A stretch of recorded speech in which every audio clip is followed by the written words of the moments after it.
Hey guys, welcome to my channel. My name is Ashley and it is Monday, which means it is Mental Health Monday. Today I have a special guest for you guys and she's here to share her story. So you can grab a snack, get comfortable, and let's chat. So I am here with Denise today. Say hi. Hi. And I am Ashley. Welcome back to Mental Health Monday. So today we're going to talk to Denise about her story and her journey in mental health. And we'll go from there. Okay.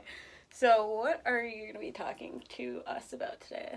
I'm going to be talking about just basically my whole story and kind of like what I've learned from it, how far I've come, and kind of like the success that I've gotten out of my whole story. Okay. So I guess where does your story start? Like, did everything... First of all, what is everything? Like, what happened? What is your story? Alright, so a little bit about me. Like Ashley said, my name is Denise. I'm 29 years old. My story kind of backdates all the way to my childhood. Obviously, I didn't really recognize a lot of my childhood until I kind of became an adult. I'm from a family of five siblings, two older sisters by the same mom, then me, I'm the middle child, and then a sister and a brother that's younger. Did you get along with your siblings? When I was growing up, I would say that because I was a middle child, I was basically like the black sheep. Yeah. I was the youngest of the three with the same mom. And then by the time they got a divorce when I was 18 months, both parents were in prison. And so, I was the middle child, basically forgotten then too. And then, it was kind of the accident of my Right. parents. And then, so I mean, I don't think so. I think as I got older, I kind of got more along with them. So you said your parents were in prison? Both of them? Yep. So then why... Do you mind me asking, like, why? So when I was 18 months, my father went to prison for, I want to say it's third-degree sexual assault of a child. Mm-hmm. And my mom went to prison for forgery. Okay. So, by that time, we spent a little bit of time in the system.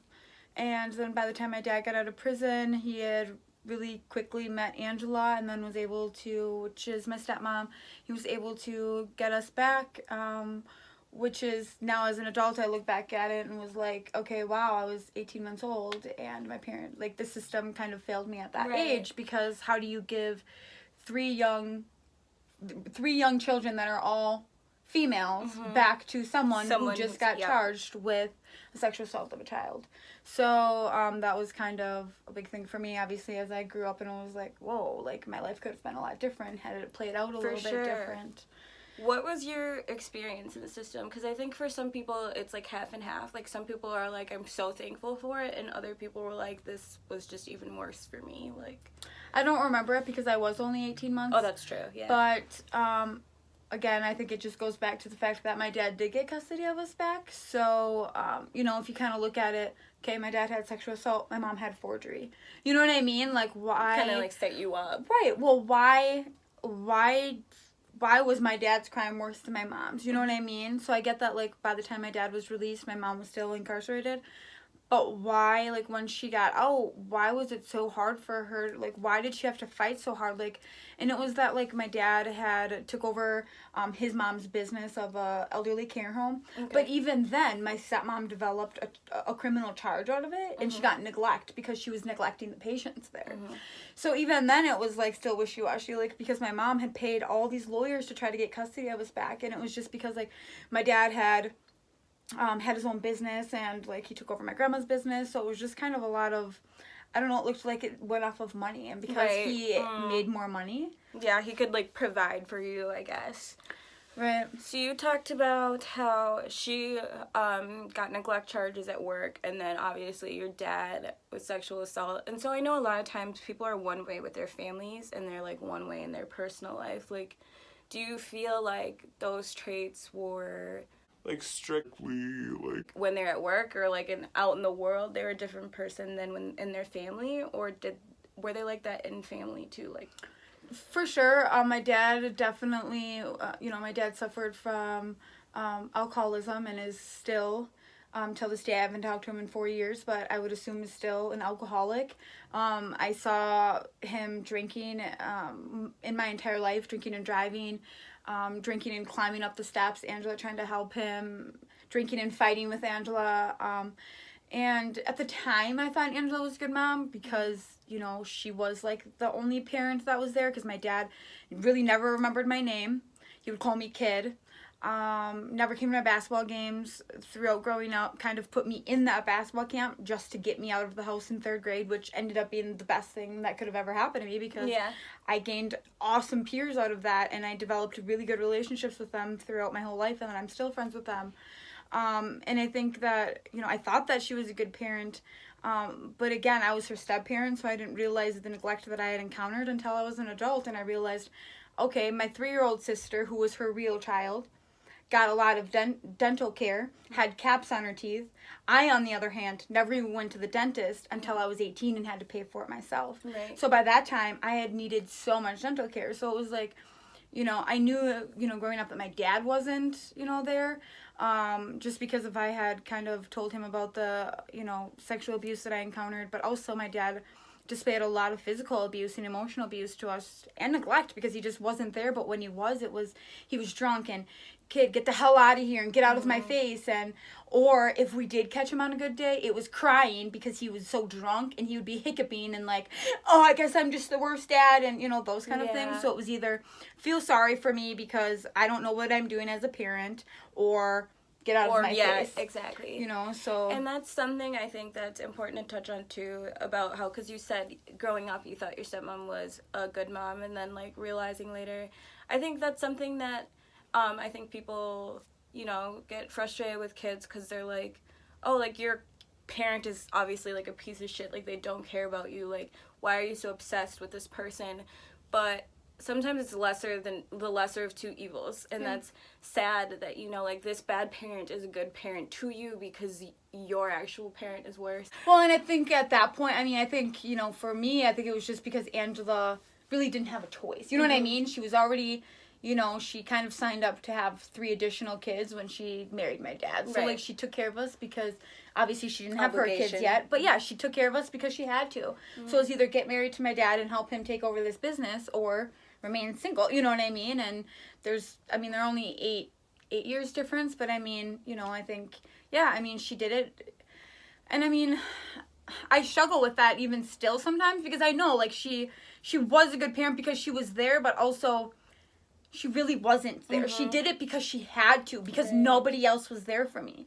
You know what I mean? So, like, yeah, she brought me to my basketball games, but she bitched about it. Yeah. You know what I mean? She didn't want to be there. Right. I was the only, like, and she made it known. Right, and she made it known. And she embarrassed me even more because she let me do my own hair at that time. You know, and I get it. You want your kid to be different. And, you know, an individual. Yeah, you're right. But when you're filming me then... And there's films of them camcording me of doing this. And I have 7 different ponytails all over my head.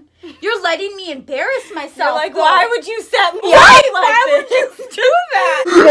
Angela! Right, though. Like, why? But why? Like, just so you... Like, I could be your joke then, though? You know what I mean? Because I guess that's, like, where I come from. Like, when I'm... Now that I'm older and I've kind of processed through some of this, I kind of realize, like... You know, I do feel like I was, like, their laughter at times because they didn't know my birthday. They didn't know, like, Angela knew my name, but my dad always called me kid, you know, because he didn't know. They forgot about my birthday because their first child that they had, was born over a month early, and it was the day after my birthday. So then after that, they just never remembered my birthday. So it was just, you know, I think she did it because she had to, and I mean, yeah, she was an okay parent, but there was a lot of factors that were missed, and she, like, did the parenting, but she wasn't a mom, like, in that sense. Like, there wasn't that love and affection of, like, I'm so proud of this, and, like, I want you to do well and fly. It was just, like, okay, well, you're here, and I can't let you die, so I'm going to take care of you. Right, and it was just more of, like, just like you said, provide that basic needs and whatever, but it was, like, I'm not going to be proud because this isn't my daughter, you know?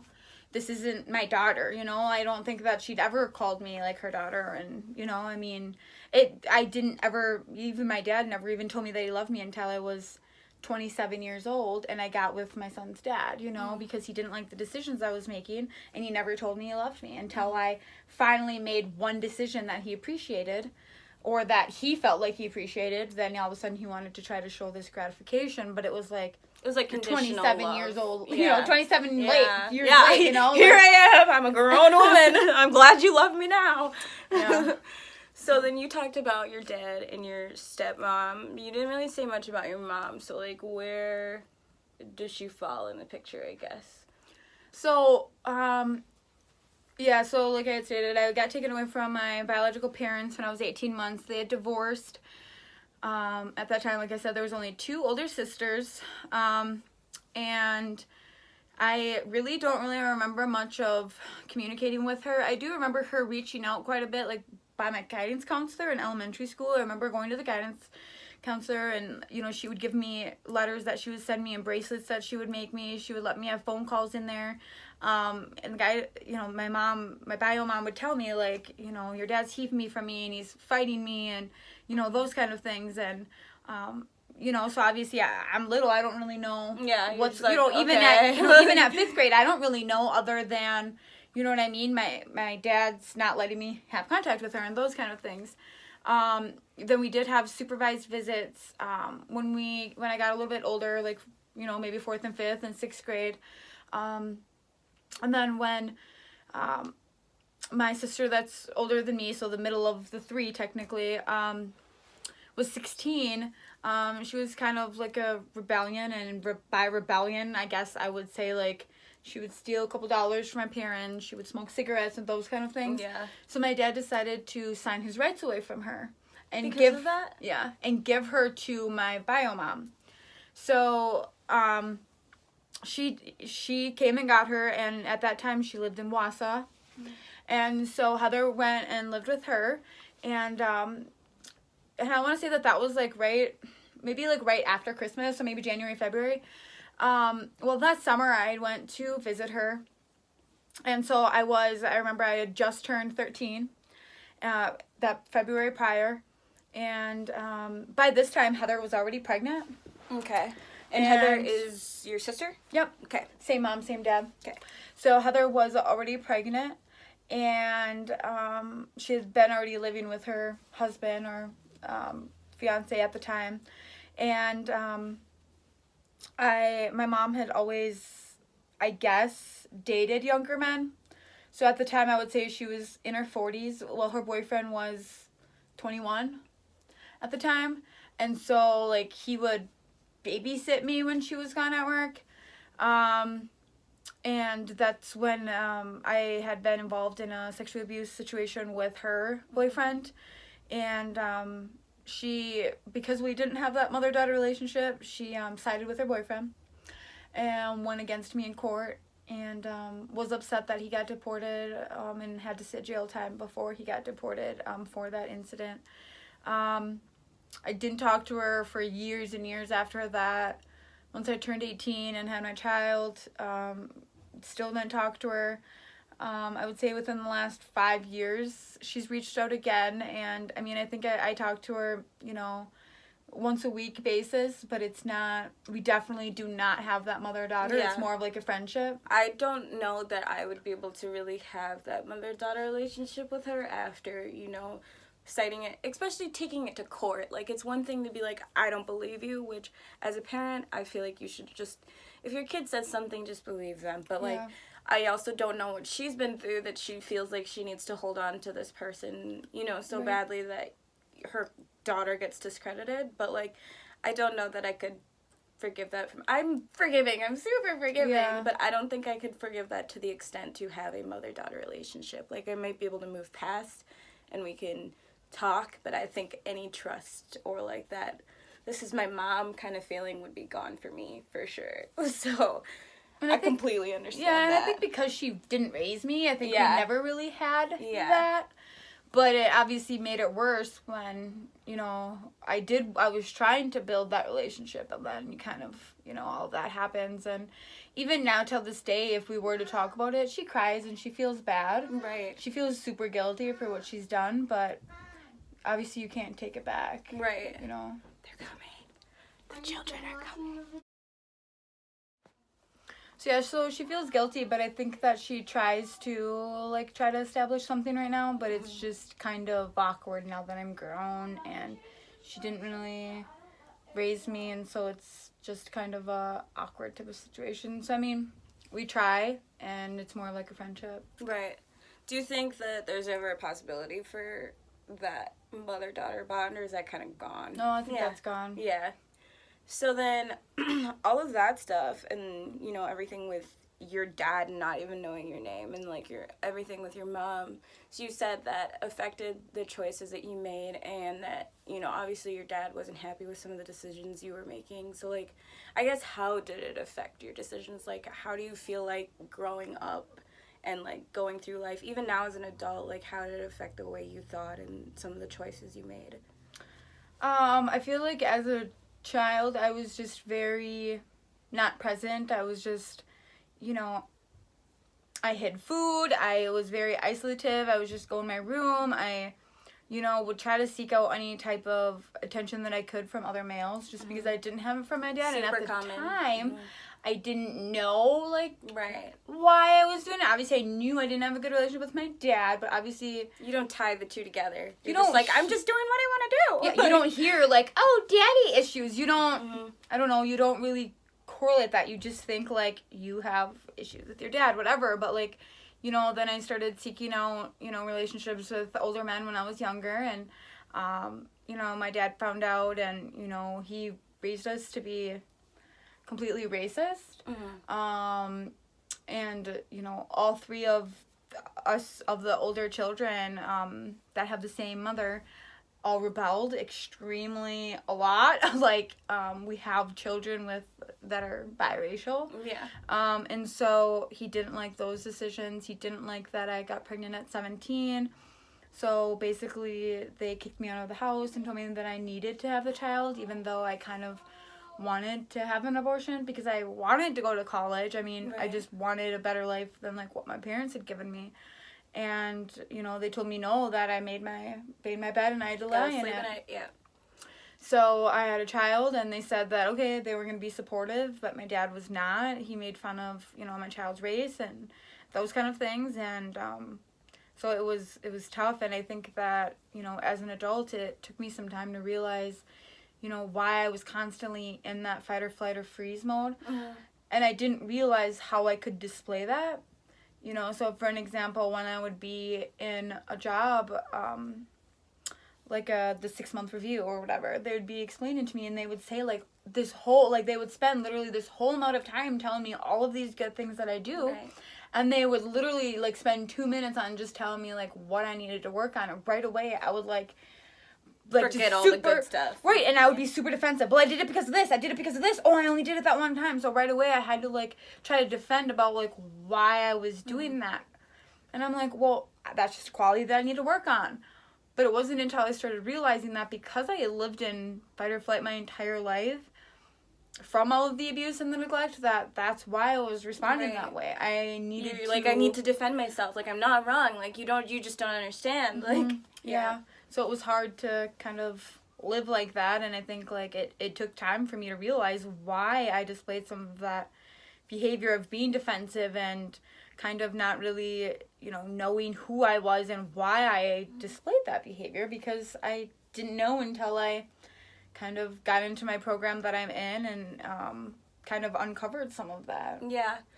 I'd say I think mental health is so important, but the system is so flawed. And I hate saying that and then being part of the system, but it does. Like you said earlier, it kind of failed you, and it fails a lot of people, and especially in my experience, I remember so many times feeling disappointed and let down by it, and then it wasn't until I was in it until I understood. So I would say I'm not saying get into mental health to solve your problems, but you get a lot more from it being in it than you do getting treatment.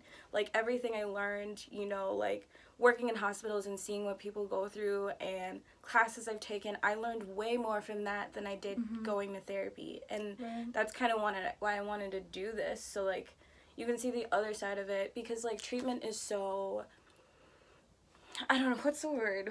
Like, they teach you to be so professional that sometimes it's almost counterproductive. Like, it's Very important much to have... by the book. Yeah, it's important to have boundaries. It's important to be aware of where you're at and, like, not cross certain limitations with people. But I feel like sometimes when you're so sterilized, like, one, it makes people hard, or it makes it hard for people to communicate with you, because they're like, you don't know anything about this. Like, look at you, like, little college graduate. Like, you probably did everything right your whole life. You don't know what it's like to go through this.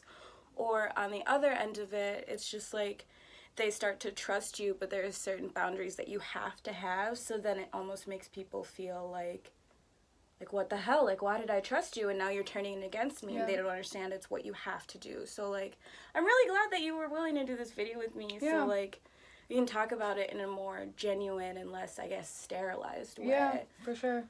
So, earlier you had mentioned, like, hiding food. And I know that's something that, like, that's actually pretty common. But it's something that I've never actually understood. Like, why did you do that? Like, did your guys just not have a lot of money? Or was it just, like, not a lot of food? Or, like, what? Honestly, I think it was just attention. I wanted attention. Like, that was, like, when they found out that I was doing it, that's when they would come and have a conversation with me. So it was more of, like, I wanted that attention. And, like, I think, obviously, like, I developed, you know, I obviously was really obese and, you know, those kind of things growing up. And I think, I mean, I never, you know, found a solution about why I did that other than I just wanted the attention. Because that's the only time that they would come in. Did you take this? And I would be like, yeah, but I got a good grade today. Like, I got, you know, like, I made a basket. Like, you know, so that was, like, how I established that with them. And they were like, but you need to stop taking food. And I'm just like, but aren't you proud of this? Like, I did this today, you know? And, you know, also I think, you know, obviously hiding food and taking food was obviously my coping mechanism at that time was because, like, when parents are going to talk to me, I'm just going to eat food. Yeah. Which obviously was not healthy, but, I mean, that was what I did. I think a lot of people do. I mean, I still do that. And it's especially hard, I think, with, like, if you don't look a certain way. You know, there's a lot of girls that struggle with, like, they don't eat nearly as much as they should because they're overweight and people don't acknowledge it because they're overweight. Or these girls that are, like, super skinny, but they do binge eat. They emotionally, like, will sit and eat, like, a 5-course meal in one sitting, but no one acknowledges that because they're small. So, like, Right. I think that's also important to touch on for everyone. Like, everyone can deal with that. So that's why I kind of wanted to go into that more. Because if you're out there and you have some problems, realize it's a problem no matter what your size is. Yeah. So you were talking about seeking older guys, I guess? Yeah. So how do you think do you feel like that affected you really? Like, how, do you still do that? How did you get past that? Like, or what did that resolve for you? Like, why older guys? I think like, when I was younger, it was older guys because, you know, because I didn't look that certain way like we had just kind of discussed, and because I was quite a bit larger, you know, and it was, you know, again, we had rebelled against my dad because he had, you know, raised us to be so racist, and so at that time, it was older black men that would be interested in me, and that's kind of where it went. And I think it was just, they made me feel, like, good about myself no matter what I looked like, and they gave me that attention that I was craving. And so, you know, I ended up having a child and got pregnant at 17, had him. You know, he wasn't in my child's life, still isn't, but you know, that was obviously for the better right now. And I think it just came down to, you know, me wanting that attention. And I definitely think that I still struggle with being able to trust men because I don't know their intention.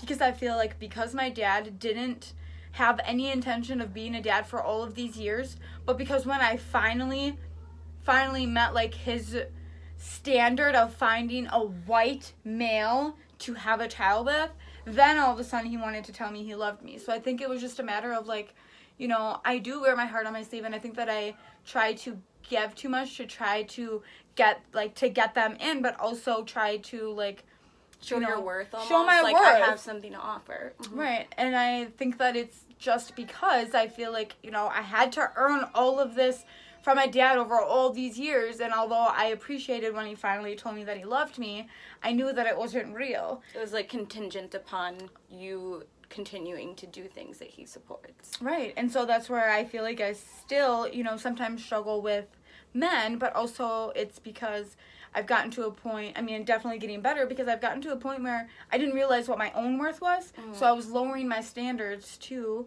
individuals who I would just, here, let me help you, let me, If provide I can take this care for of you. that makes me feel like I'm worth something, I guess. Yeah. Right, because I wasn't realizing that. How much you're worth. Yeah. Right. And so I was lowering my standards to guys who would walk all over me because I would provide more for them than what they would provide for me. And so it was like this vicious cycle of me trying to prove myself to them and, not being good enough, or me not giving them what they wanted eventually. And, then when I would put my foot down and be like, no, this is how it is, like, then they would leave. Yeah. And so I was like, okay, well, now I screwed up this relationship. And then it came to like, okay, well, maybe I'm not good enough for this person, or, But you understand so, it was never about that, right? No. Yeah. Mm-hmm. Yeah, I think it was just, I wasn't at a good place. So I wasn't, it just came down to me lowering my standards, and I wasn't comfortable with where I was living, like where I was in my life, with my career, with, living situations. And, I had been in a really toxic relationship, and I jumped from one to another, and I just wasn't happy with where I was. So I think I was just like, okay, well, you're okay. Like, you have You a car, pass. so you're Yeah. okay for now, It was just like, okay, but what do I want long term? And so it was just a matter of me not holding my own boundaries and standards. Yeah. And then as far as all of that goes, and like all of these things that have happened, how do you feel like you've grown as much as you'd like to? Is there more to come? Do you feel like you haven't grown enough? Like, where do you feel like you're at now with everything considered, everything that's happened? Like, do you feel like you learned something from it, or it helped you, or is there more to learn? Like, I would say that the biggest thing that I've learned is that, toxic is toxic, whether they're family or not. I have had a big weight lifted off of my shoulders from not talking to my entire family anymore, from enrolling myself into the program at TC, and now about to graduate as a social worker. I think that that's definitely helped me build my own self-esteem, because I'm not doing it for anybody. I'm doing it for myself. And my biggest reason for wanting to be a social worker when I first started was because I wanted to be who I needed when I was younger. Because the system failed me, I definitely don't want to be in CPS, but I definitely want to be that support for someone, to let them know that, like we had talked about, you don't have to make all of these perfect choices in life to have a good life and to pursue like what you have always wanted. Like, you can have all these hiccups. It doesn't matter if you don't go to college till you're 20 or 30 or 40. Like, it doesn't start matter. at 60. Just start. You have to start somewhere. Yeah. So speaking of, you have to start somewhere, like, what was as far as school, and then what was the other, like, really big accomplishment? You said getting your degree, and then there was the other one. Cutting my family out. Cutting your family out. So with those two big things, I guess, what was the catalyst for you to start doing both of those? Like, why did you go back to school? My kids. Your kids? Yeah. Okay. So then, what's the situation, I guess, with your kids? Like, what helps you? Like, what's your motivation? I guess, obviously, to provide for them, but do you think that, like, your life and how that was, like, you're just trying to do better for them? Yeah, I want to provide a better life for them than what I had. And, I think the biggest thing, I don't even think that, for me going to school, it's not about if I can provide for them financially. Obviously, I want to be able to do that, but at the end of the day, I want my kids to know that they're loved, and that's the one thing that I didn't have.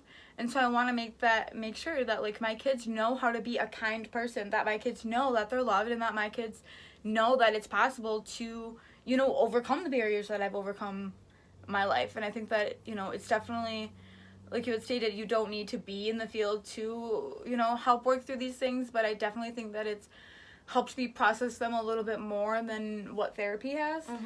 Agreed. Because you have to close one door before you open another one. And if it wasn't for me realizing that, I am outspoken for a reason. All these years I was told, you need to calm down, you have a loud personality, you need to do this, stop talking to professors like that. And, not necessarily in a rude way, but I'm advocating because why do we have this policy, or why do you have this in the syllabus? And I'm doing that because I'm trying to advocate for myself. I'm not, you know, I'm not going to sit back and watch all of this happen like I was when I was a child. You know, I'm not going to sit in the back seat. I have 2 people in my back seat that I have to provide for.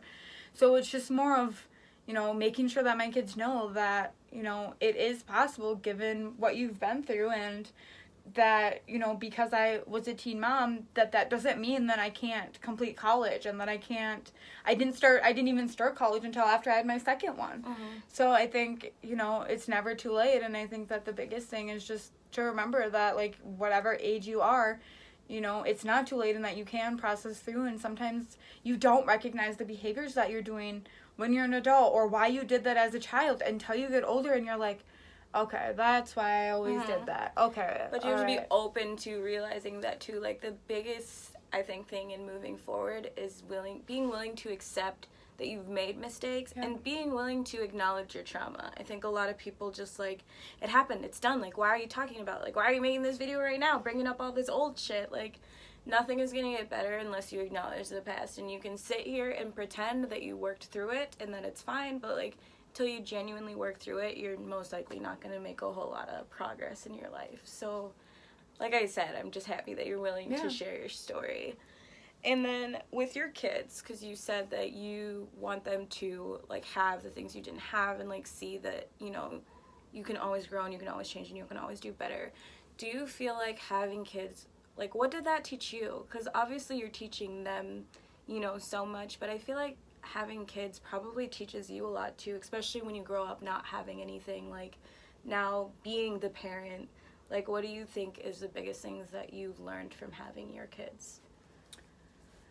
That you make mistakes and that you can move past them. I definitely, you know, being a single mom and a teen mom at that, I, you know, made a lot of mistakes. I had to work a lot, and, you know, Xavier has taught me, like, a lot to be patient, especially when he was, I don't want to get emotional. No, it's especially okay. when he was, like, you know, being behavioral and all of that. Like, he's definitely taught me a lot about taking a step back sometimes, and that you have to realize that, like, you are going to make mistakes. And he's been, you know, even, like, I've learned, you know, different parenting from when I parent him and then when I parent Bentley, and I'm like, well, I would have never done that, you know, to Bentley, and I did that to Xavier, and it was like, okay, but, like, you live and you learn, you know, being a parent is the hardest job. And so, like, I think it's just, like, they teach you to be patient, and I think that, you know, they teach you that, you know, you can make mistakes, and that doesn't define who you are, and that you can move on from it. And I think partially the reason that they have such resilience is that, you know, you can move past it, and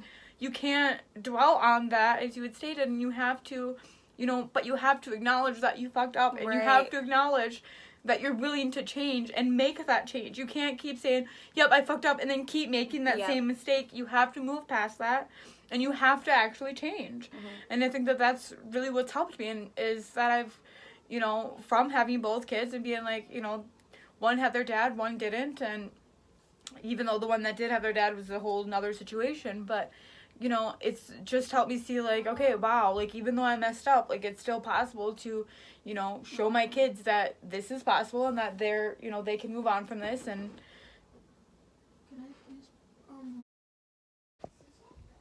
do you think that kind of maybe changed the way that you saw your parents too? Because, like, obviously they were fucking up, but, like, I think that it seems like you took it, when you, like, felt like you made a mistake, you took it as an opportunity to, like, learn and do better and be different, whether it took, like, the next day or it took a while down the road. And, like, do you think that makes it, I guess, harder to forgive your parents, or have you kind of just, like, moved past that? Because, like, you know when you were messing up that you're like, I don't want to do this to them, and it seemed like they kind of just kept doing their thing. Right. So. Yeah, definitely. I think that, you know, because I was acknowledging it and I didn't deny it like my parents had and still do, I think that definitely is a big factor. You know, if they would just own up to their mistakes, and or would have changed that behavior and recognized, hey, I shouldn't be allowing this, or I shouldn't be neglecting my child, not even knowing when her birthday is, or going to her games and that kind of stuff. Like, I think, like, that would have been a big factor. And yeah, I think that because I was able to identify that and change it and acknowledge it, and, you know, have those conversations with my son, like, you know, I'm sorry, like, I was a teen mom, I did what I had to do, like, I did the best, I didn't have a good growing up, and even though he was, you know, only 8 and 9 and 10 when I'm explaining this to him, you know, he gets it and he's really understanding to the point where he's like, I know, Mom, you didn't have a good dad, and, you know, I accept your apology, and, you know, we're gonna move forward. And even though it's, you know, the littlest things, whether I'm just, you know, I used to be a big yeller, and, you know, he would just be more understanding of like, okay, Mom, like, you know, I understand, like, your dad, you know, was always drunk and, you know, wouldn't listen to you, and, you know, those kind of things. So I think that makes a huge thing, is that I was able to identify and change it. I also think it's really good that I think some people feel like they should keep that sort of stuff from their kids, like not tell them. I mean, it's kind of hard to keep it from them in your situation, like, where's grandpa? But like, I think a lot of times parents want to keep it a secret, like some of the things they went through. And I do think not to dump that stuff on your kids, but it's important that they kind of know where you came from too, because I remember, like, my mom, I love my mom with my whole heart, like, I mean, I love my stepmom and my mom, but, like, my mom, I think, just, like, there's a lot of fear there. She's, like, afraid of the world, and, like, I always used to be so mad at her, because she was just, like, everything she would just, like, fly off the handle for, and I was like, what is wrong with you? And then as I got older, I mean, I think she's just someone who's not as comfortable talking about those sort of things, so she still hasn't really told me a lot about what has gone on, but I kind of started to recognize, like, something has happened, and it would have been better if I were younger and she was explaining that to me as I go, because I feel like growing up I kind of took it as, like, why are you always mad at me? Like, why is everything my fault? Like, why? Like, I'm not doing anything. Like, I don't get it. So, like, it's really important that you know, sat and had that talk with him and been like, okay, you know, some things have happened and I'm doing my best, and, like, I do acknowledge that, like, not all of this is you, and, you know, there is stuff I'm working on, and I'm willing to work on that, because that means a lot to kids. Like, just because they're little, it doesn't mean they don't understand. Well, and typically when you have kids, your parenting style is what your parents had, and so my dad had tough love, and so that's what I had for, you know, my first son, and that didn't work, and that's why it was trial and error, because, you know, that's all I knew, and so I needed to learn my own way of parenting and go from there. All right, well, is there anything, I guess, that you would say to somebody that is going through or currently in the situation that you were growing up? Like, what advice would you give them? I guess the biggest quote that I always, like, lived by was, "This too shall pass." And just to remember that, like, your current situation isn't your final destination, and that you can overcome it, and that's why people are able to be resilient, is because they're able to, as long as, like we had talked about, you're able to identify what you did wrong and change that behavior. You can't sit there and dwell on what had happened to you or the mistakes that you made, because then you're not going to be able to move forward on that.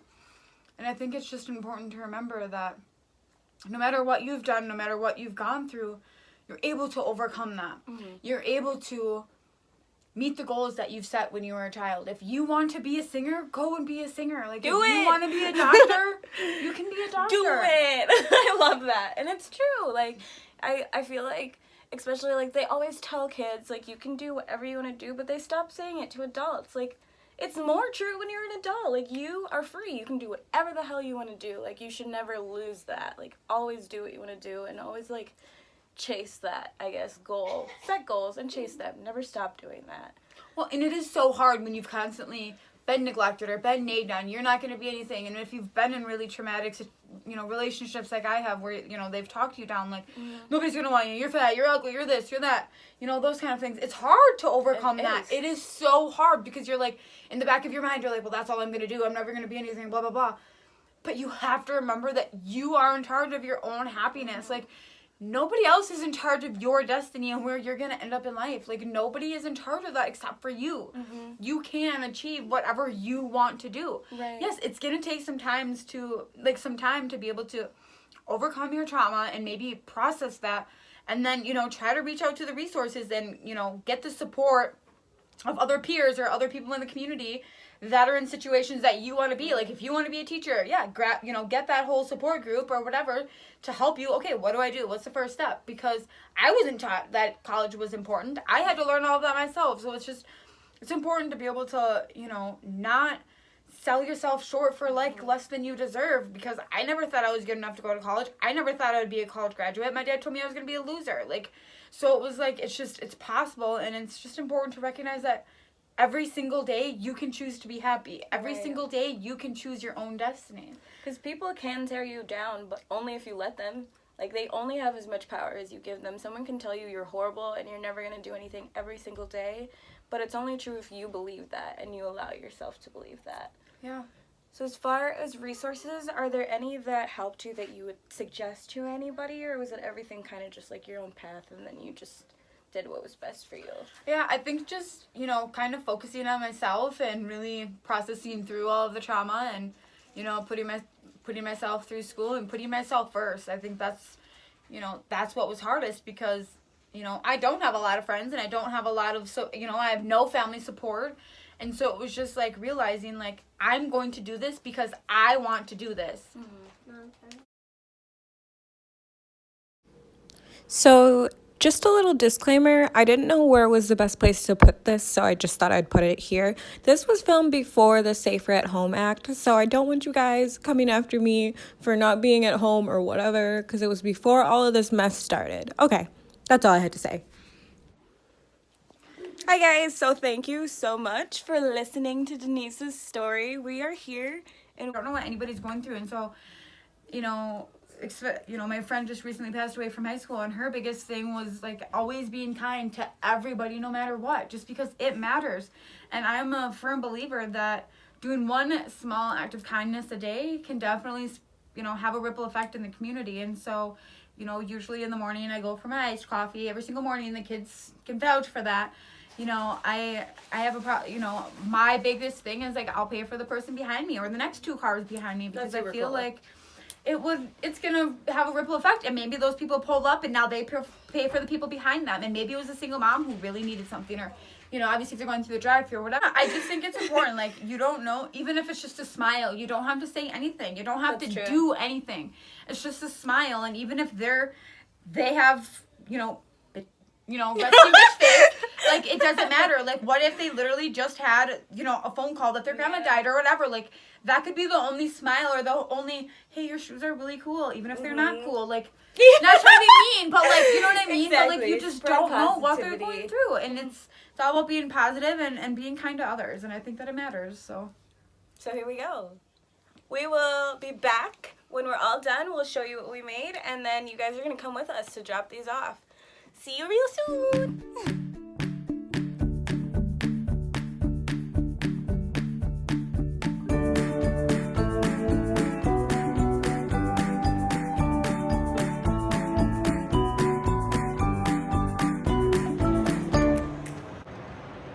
Okay, we are in the parking lot, spreading kindness.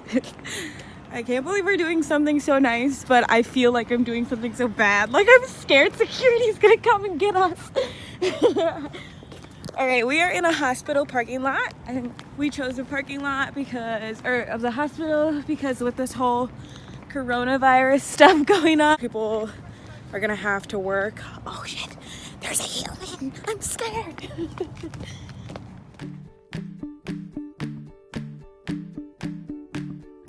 We are back. We just got back from the hospital parking lot. So originally where were we gonna go? Walmart? Oh, we're just gonna go to like a grocery store or something, like a bigger lot. Yeah, but we decided to go to like we went to a couple hospital parking lots and then a couple random parking lots to a couple random parking lots, because we just figured with this whole coronavirus craziness going on, those are people that obviously when everything's getting shut down, they're probably going to be the last to get a break, and they're working in closest To the yeah, I was thinking of a specific word. But firsthand. yeah, I guess they're working firsthand with anyone who would have it, so I think we decided to do that. What do you think? Like, how did you feel when you were doing it? Scared? I was scared too. I was like, oh, this is gonna be such a nice thing, and then as we're doing it, I'm like, oh my god, like some police or something is gonna come out and get us. Well, because we were touching other people's car, and I was like, is the alarm gonna go off? Like, yeah, where do I put it? But I But- mean, it was for a good reason. So. Yeah, I'm glad we did it. I had fun. I hope you guys had fun watching this. I hope that Denise's story inspired you guys or that you learned something new today. And if not, I mean, you guys can do an act of kindness too. Like, at least you got that out of that, right? Yeah. Okay, so thanks again for watching. If you guys like this video, you can like and subscribe down below. And I will see you guys next week with another video for Mental Health Monday. Thanks, bye! Bye.